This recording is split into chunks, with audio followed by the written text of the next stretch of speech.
Ned Malone, a reporter, fell in love with Gladys Hungerton. He asked her to marry him, but she said no because she wanted to marry a hero. Ned went to his editor, McCardle, to see if he could give him a story that would impress Gladys. McCardle sent Ned to interview Professor George Challenger, who said that he had discovered living dinosaurs in South America. Ned pretended to be a science student, and he wrote a letter to Professor Challenger. He asked him questions about one of his lectures at the Zoological Institute. Professor Challenger met Ned and invited him to his lecture in the institute. A few people in the audience made fun of Professor Challenger when he said that there were still living dinosaurs in South America. So a group of people went there to see if Professor Challenger was telling the truth. The people who went on the expedition were Professor Summerlee, Lord John Ruxton, and Ned Malone. As the three men were preparing the ship to sail to South America, Professor Challenger arrived and gave them an envelope and told them to open it at a specific date and time in the town of Manaus. The men arrived at Manaus and they hired 6 natives. But when they opened the envelope, they only found a blank piece of paper. Professor Challenger joined them soon after with 2 native Indian guides and told them that he would be traveling with them on the journey. They went on a boat that would take them down the Amazon River.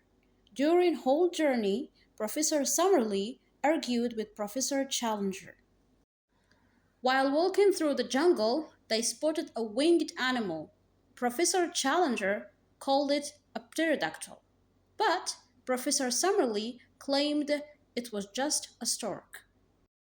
The men arrived at the bottom of the hill. They wanted to climb the cliffs surrounding the hill.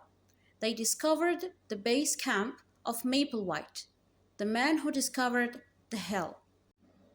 Years ago, Professor Challenger went to save Maplewhite's life, but White died before Professor Challenger could reach him.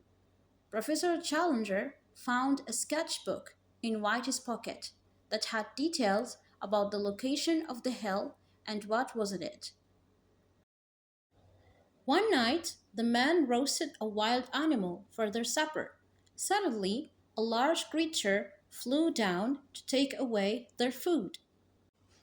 Professor Summerlee said that the animal was the pterodactyl. The two professors finally became friends. The men reached the hill and climbed it, using a tree as a bridge. But one of the natives pushed the bridge down, and the men were stuck. The native did this because he was angry at Lord John for killing his brother. They reached a pterodactyl nest in a volcano where they were attacked. They escaped and went to the camp, but it was destroyed by an unknown creature. The following night, they heard 2 dinosaurs fighting. Professor Summerlee told his companions to leave the island quickly. They returned to London, and the report to the Zoological Institute was very surprising. Professor Challenger showed them a live pterodactyl as evidence, and the men were seen as heroes. Sadly, Ned knew that while he was away, Gladys married another man. The famous four became very rich because Lord John brought back diamonds from the hill.